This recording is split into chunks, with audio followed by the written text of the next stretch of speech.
Welcome to All Things Newark. My name is Karen Dinkins and I'm your host. And my special guest today is Tina of the Tina Marie Experience.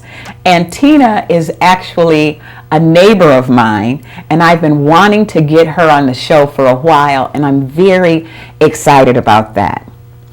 And something that you will be excited about is a performance that Tina does, and we're going to show that at the end of our conversation here today. So Tina, thank you so much. Thank you for having me, finally. Yes. For being on the show. For a while. Yes. Mm-hmm. And I just want to say your performance was just so moving, and the joy just radiates from you. Mm-hmm. And it is an experience, and I think it's appropriately named the Tina Marie Experience, and it's something that somebody has to see and to feel. I wanted to ask you, after the performance, what were you feeling and what were you experiencing? Because you turned your back and you kind of went away a little bit, you know, I didn't want to bother you. What were you feeling at that moment?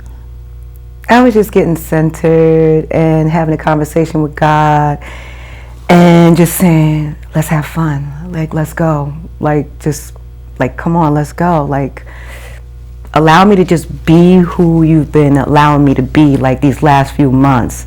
And allow me to enjoy this space so that it translates to somebody else that's watching it.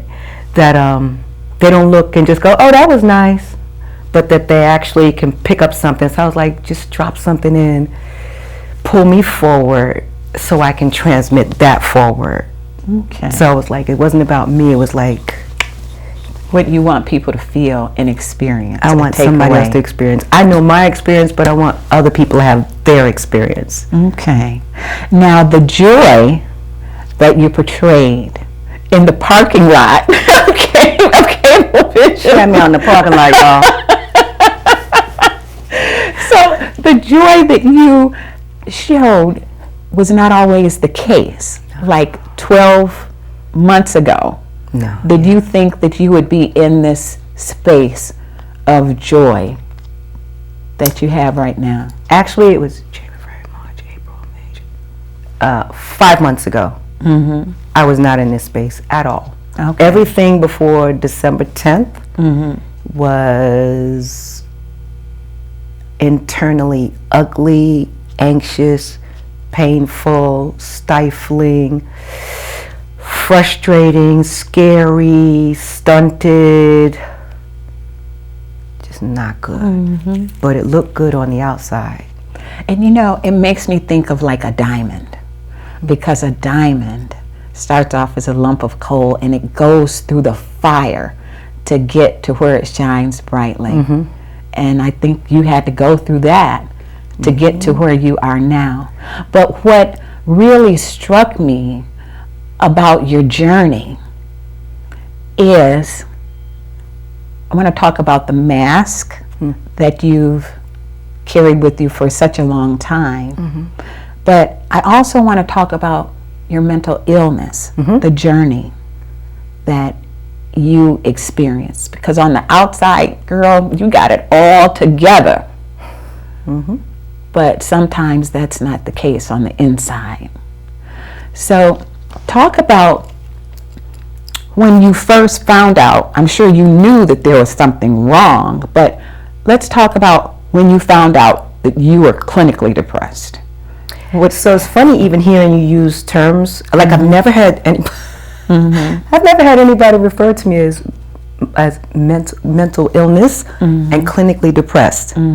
So hearing that coming to me sounds strange. Right. What I did know is it was just not simple as, I was just at work one day and I had this boss who was getting on beyond my last nerve. But it wasn't just a normal nerve. It was just like something wasn't right. And I felt like if I didn't get out of there, I was going to end up saying something that was going to cost me in the long run. And I remember I just ended up going up to my physician, and he gave me these papers, these forms to fill out, asking me about myself. At the time, I didn't know that they were I didn't know it was an assessment. So when I say this is way back before it was commonplace for people to even feel comfortable or even know what your physician was talking about. So whatever he gave me, I just took it.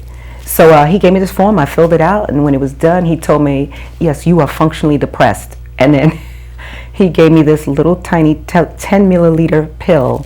And so when I asked him, how long am I going to take this for? And he was like, for the rest of your life. And I was like, okay. And he was so dismissive with me, and that was my response to him, because I was like, yeah, okay. But 10 years later, I was taking that pill. Okay, so that pill had become a part of your life. Yeah. And how did it make you feel?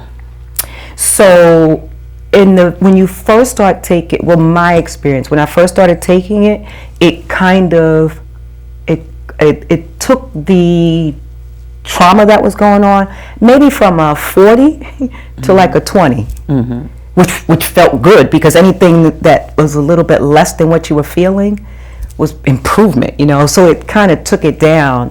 But the longer you take, my experience, the longer you take prescription drugs, your body gets adjusted to it, gets immune, and so typically they want to, this is not medical advice, they want to increase it.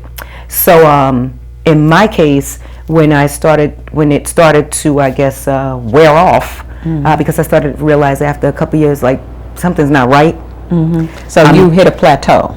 I had plateaued, but I didn't even know I was plateauing. Right. I just knew something was different.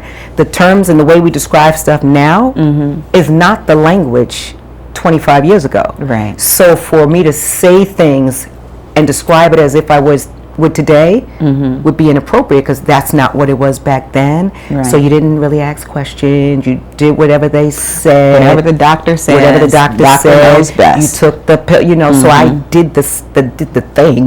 Right. But yeah, so it was doing its damage all along.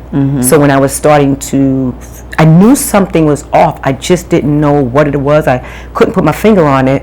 And lo and behold, I've eventually, through a little bit of research, found out that it was called numbing.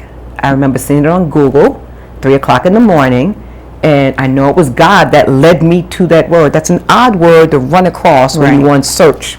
But that was the way you were feeling. That's how I felt. The minute I saw it, I knew that's me. And when I looked it up, it started talking about all the prescription drugs that had a side effect, and the side effect was numbing, and then they call it blunting or numbing, and that is when the drug literally numbs out your emotions. It whatever it does, it disconnects, rewires, it does something, but it deadens out your emotions. So if there was, you found out about a funeral or a baby being born, zero emotion. So did you have to like kind of pretend or something? Oh, I'm supposed to feel this way because of this situation. I didn't even have to pretend, because I didn't know what it was. So I found out what it was because the past, your brain is amazing. So it knew how to draw mentally what you're supposed to have a happy emotion attached to that thing, or you're supposed to have a sad emotion attached to that thing. So I could mentally go, oh, that's so messed up. Oh, I'm so sorry. Oh, condolences. But I would have no emotional connection to you at all. And I didn't know that I was not having an emotional connection to you. I just knew something was off. I found out what it was, but I still didn't know how to. It wasn't like, let me stir up the feelings. It wasn't like, turn the light on. It wasn't like, do a lot of, what do you call those things? Incantations, and what's the things when you say it in the mirror 1,000 times? Yeah, I know what you're talking about. When you talk, you know what I'm talking about. When you keep telling yourself positive affirmation. Man, I was affirmationed out. Zero.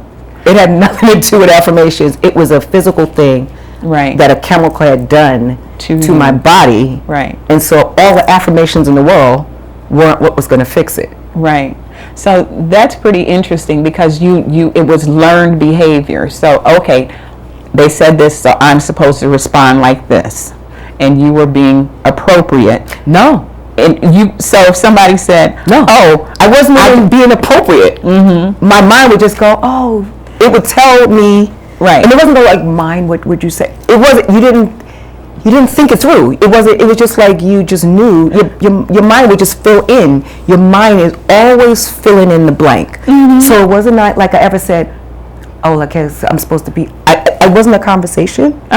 If it took place, it was just like my mind would click in and it would respond from what it knew, and it would bring it forward. The mind is amazing, but it would bring it forward, but nothing here could come forward. Nothing here. It would come out of your mouth. It would come out of my mouth, right? Out of my head. Not here. Bingo. There was nothing to come out. Yeah. So it's almost like, okay, I'm supposed to say this. No, that's what you say. You don't even say that. You don't even. No. Nothing. Zero. Your mind just tells you what to do. Like, you're not saying, Tina, I'm supposed to say this. Mm-hmm. You're just talking to you. Your mind is literally giving you words to like say. Nothing. Flatline. Yeah. And flatline. And you went through a majority of your life. Yeah. Like that. A large part of my adulthood was in that space, and I didn't even know it.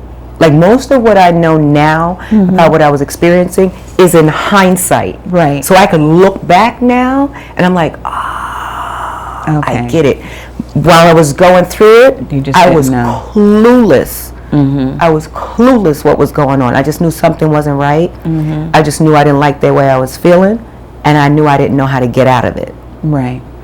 So, tell me about a conference that you had gone to and how that awakened something inside you.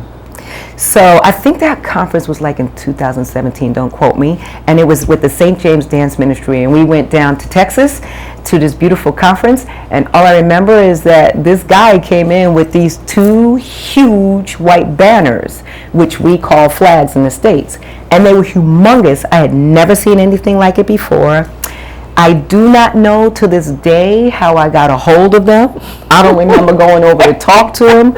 I just remember ending up in the back of the room, standing on two chairs straddled, and I was up there the entire time, waving it back and forth. I don't know what they were talking about. I don't know if nobody was looking at me. I was in the back, so in my mind, I'm not distracting nobody. I had no idea to this day what the conference was about. The entire time, I was just out there. My arms didn't get tired.